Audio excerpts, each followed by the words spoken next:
Hello and welcome to the Ideas Factory. I'm Naghma. Joining me is Professor Pant. This week, there were two big geopolitical events that shook up the world. One was the killing of Al-Zawahiri in Kabul itself, and the second, US House Speaker Nancy Pelosi's visit to Taiwan and China being very, very aggressive and unhappy about that visit. We will look at that, but we'll also look at the Maldivian president's visit to India. But let's start with Nancy Pelosi's visit to Taiwan first. Pelosi's visit caused a geopolitical storm in a way, Harsh, and it looked like this region could be another global flashpoint, just like saw some time back in Ukraine and Russia, because we've already seen two very strong camps emerging, the G7 countries criticizing China's behavior, China's reaction, and Russia coming in support of China. The question that arises is Nancy Pelosi's visit to Taiwan. What was the purpose right now? Because America maintains a stand that it believes and it stands by the One China policy. So the official statement is sticking to the One China policy, yet Nancy Pelosi visits Taiwan. So what was really US trying to signal, and what did US achieve rather than, except ratcheting up the tension already in a very tense US-China relationship? Well, I think, US perhaps could have managed this visit better. But the reality is that as the great power contest between US and China is intensifying, the wheels are coming off the US's long-standing Taiwan policy. I think it is becoming unsustainable. The contradictions are becoming clearer by the day. And what Pelosi highlighted was that if America really wants to stand up to Taiwan, it will have to pay some costs. It can't be that cost-free argument that, look, we want to support Taiwan, but we also want to adhere to One China policy. We also want to maintain relations with China without antagonizing China on this question. I think the last time this crisis happened, it was 1995. The Taiwan Straits crisis. And at that particular point in time, it was a different world altogether. It was a different China altogether. Today, China is willing to push back on this question and at least making a big deal about it and making it very clear that certain red lines have been breached. Now, the question is whose red lines have been breached and how going forward can US and China come to terms with each other or find another modus vivendi with each other, because the previous equilibrium is shattering. And that is, I think, the real challenge, because that equilibrium, the pretense of a Taiwan policy that America had, at least gave the region some semblance of stability. I think as the two sides are competing against each other more and more across domains and ever more so sharply, I think the challenge for America is what to do with Taiwan. The challenge for Taiwan is how to preserve its independence. And the challenge for China is how to push back. And for the challenge for everyone else is how do you ensure that amidst this kind of contestation, you have, you can maintain peace and stability in the Indo-Pacific. So amongst several other things that are happening in the Indo-Pacific, Taiwan is now becoming one of the biggest flashpoints. So how do you see this tension playing out in the region? Do you see, China has been firing the Dongfeng missiles. China has surrounded Taiwan and is carrying out its military drill, which is said to be one of the biggest military drills ever that China has conducted in the region. It's surrounding Taiwan at 6 points. And also, economic blockade. So what kind of action do you think China could take? But it's also about a lot of ego as far as China and America are concerned. So Pelosi visited America. Now it's almost expected, or it's assumed, that China will do something. So what kind of possible retaliation can we expect out of China other than sanctioning Taiwan, or Taiwan would probably be the only one who will bear the brunt of Nancy Pelosi's visit, and what kind of instability in the region? Well, I think, unfortunately, it will be Taiwan that will bear a lot of this brunt. But look, this is also very important for Taiwan, and Taiwan is willing to play that, is willing to bear those costs, because it shows that the world's largest democracy, the world's most powerful military power in the world is now standing up with Taiwan. So they are willing to showcase Pelosi's visit. They are willing to welcome Pelosi, and they are welcome to make a big deal about it, and which is in their interests. Taiwan's isolation in the global affairs has been something that Taiwan has been taking for granted. Now this is a moment for Taiwan to push back in its own way.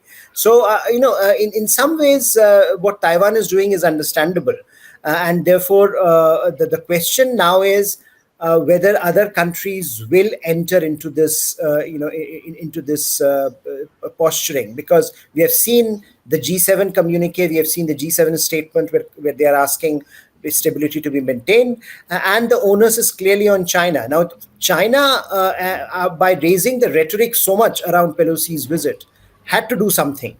Uh, you know, uh, 6 months back, also, we had seen one congressional visit, and nothing much was made out of it. But today, maybe it was Pelosi's personality, Pelosi's anti-China, baggage that she carries. Perhaps that was what irritated Beijing. Perhaps it was the position that she holds, the speaker. Whatever it was, China raised the stakes so much that they had to do these live fire drills. They had to show to Taiwan that something dramatic has happened, and that they are not willing to take it lying down. Now the question is, going forward from here, how what is the next stage in Taiwan's engagement with the world, and what is the next stage in the way the Indo-Pacific reacts to that? Because let's remember that this is happening at the very heart of the Indo-Pacific. This is happening in a theater which is already very contested. This is happening in a theater where multiple power alignments are emerging. And as you mentioned at the very beginning, we are increasingly looking at Russia, China, coming together, and the democracies, especially the Western democracies, speaking in one voice on a range of issues. So this polarization that is happening in global affairs is going to have a great bearing on the Taiwan question.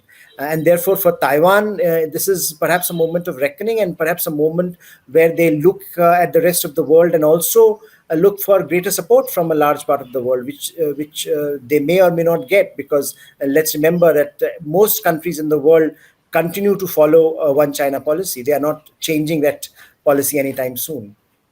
Absolutely. Looking at Taiwan's economic significance, the question also is, can US and China really afford to raise the rhetoric further, or go further and be more aggressive here? Because, Taiwan is a small country, but Taiwan's economic significance is huge for the world in terms of semiconductors, in terms of electronic equipment. So all that. But another issue that was very, very big, Harsh, this week was Zawahiri's killing. Ayman Al-Zawahiri, the Al-Qaeda head, who was in Kabul, and he was killed right there by a US missile. He was actually in a house which was registered in the name of the Haqqani network, and Sirajuddin Haqqani is a government in this Taliban, in the new Taliban government. So how will this play out, and how does it reflect? I mean, in terms of further alienation, this government, of course, has not got any recognition from countries, but Zawahiri was hiding there. So, as far as that is concerned, has the Taliban government breached the Doha Accord, or as the Taliban government is accusing US, has the US breached any international agreement? How do you see this? Well, I think this makes life a little bit more difficult for Taliban. We are hearing claims that they did not really know that Zawahiri was there in the very heart of Kabul, but clearly now they are trying to, make the best of the situation that they have landed themselves into. This is a charade that Taliban have been playing on the world for a very long time, and commitments after commitments after commitments. None of these commitments they have been able to fulfill. So it's very unlikely that, and it was always very unlikely that they would break with Al Qaeda the way some were suggesting that they are promising. And then they did promise during the several rounds of negotiation that they had with the Western world. But I think this what in some ways this strike does, and this killing underscores, is that America continues to have its eyes on Afghanistan. That they are not taking eyes off the ball when it comes to what Taliban may or may not be doing in Afghanistan. So I think that this puts Taliban under pressure. This makes them realize that that recognition of any kind is not going to come very soon. Even a country like India, that to which they have been making several overtures in the last few months, it will be very wary of this once again of any kind of substantive engagement. Although humanitarian engagement certainly will happen and should happen, given the problems that the ordinary Afghans are facing.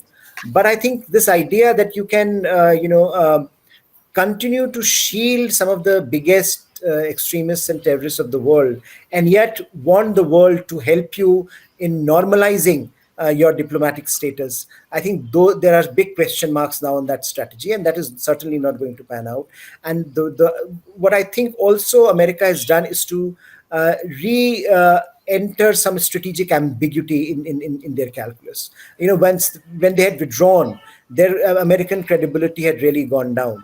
I think this has, in some ways, if you look at Taiwan crisis and this crisis, you see American attempts at reinstating some of that lost credibility, because for a large part of the world that who are America's partners and allies, uh, they have been wondering whether America has the strength, whether America has the appetite to be in this game for a long time. America is signaling that even when push comes to shove, it will stand up. Ultimately, despite the differences between the executive and the legislature in the U.S., the Pelosi's visit did happen. An American government stood by Pelosi. There was also this Zawahiri killing is also a reminder that America is ensuring that its equities are preserved, its interests are protected, that any engagement with Al Qaeda by Taliban will not be countenanced. And so I think this has been a better week for America in global Yes. affairs than they've seen in the past few So months. it definitely affects Biden's equity positively, all these big actions, and Yeah, yeah. But to a certain another, extent. yeah, a very quick question and your comment on what could be the potential downside consequences now if you look at Afghanistan and threats coming out of Afghanistan, looking at Taliban's posturing after this killing. Well, I don't know. I mean, I think Taliban, because Taliban have been following this strategy of trying to reach out to the international community and making a big deal that, look, at least there is a humanitarian crisis and we need your help. Now the question is, international community, or whatever we make of the international community, their commitment to Afghanistan depends on Taliban's behavior to a large extent. Now, when we have seen from the very beginning, a lot of the assumptions have not borne out. Given that Taliban have been equally radical, they've been equally insensitive to women's rights, gender rights, minority rights, etc. Now, here the question is, now with this killing, what has come into stark relief is either the Taliban, if they didn't know what was happening in the very heart of Kabul, then their competence as a governing structure is under question. And if they Yes. knew, then their intent is under question. So I think on both sides, we are, I think Taliban has been found wanting, and Sure. perhaps this will shape the international community's attitude, hopefully in the near future, because this is for Taliban increasingly. The international recognition has been an important part of the diplomatic agenda. After this, I think it has been pushed back, if not by a few years, and at least by a few months. Sure, it has further alienated them from the international community. Another significant, event this week has been the Maldivian president's visit to India, Harsh, and India has offered a $100 million credit line to Maldives. If you look at the relationship or the emerging relationship between India and Maldives, and also President Ibrahim Solih faces big challenges from ex-president Yamin, who's been very pro-China and has been pushing the pro-China policy. How do you see the India-Maldives relation emerging? Well, I think in India has been quite proactive in wooing the Soli government, and of course President Soli has been his India first approach has yielded dividends when it comes to India Maldives relations. I think the challenge remains, as you point out, that the domestic situation is very, very volatile, and a number of actors are moving in a number of pieces are moving in different directions in Maldives, and I think that is going to pose a big challenge because India certainly would not like that it be seen as someone who is just channeling all the diplomatic energies on one individual. Indian approach to its neighborhood has been people centric rather than elite centric.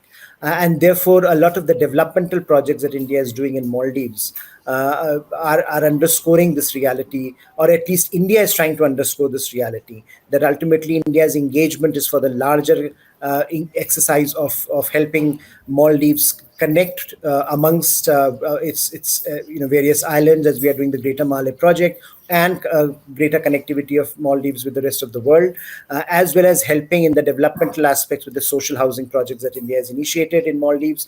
So I think the visit was very successful and visit was very well timed. But I think the challenges that Maldives are facing are largely domestic in orientation, and the domestic politics of Maldives will have to sort itself out sooner if the if most of the positive externalities of India Maldives engagement are to be fructified. And a very quick comment on Sri Lanka. The situation continues to be the same. There are, as we speak, apparently there is an all-party, talk on an all-party government, and the economic situation is very dire. Of course, there have been reports of human rights violation. There have been reports of the government being aggressive towards people and atrocities. Sri Lanka's situation continues to be more or less same, and we do not really see any improvement there. Yes, unfortunately, I think we have not seen the political class once again making a united effort, because ultimately, we have, you remember, Naghma, when we had talked last time, the idea, I think it was very difficult to foresee an improvement without a national consensus.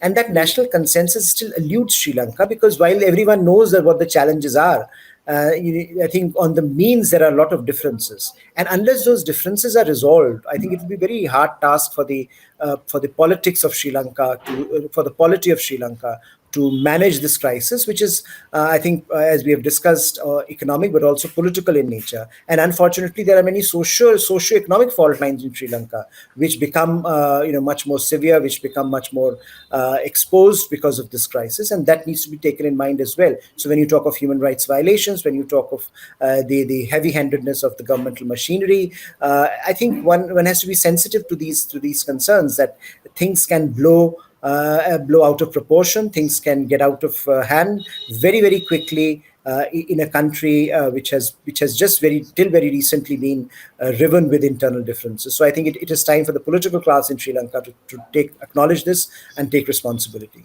The political class is trying to manage a consensus on this, but of course, there is a very big challenge there. Thank you so much for that analysis, Harsh. That's it from us on this episode of the Ideas Factory. Do keep watching, and thank you for being with us.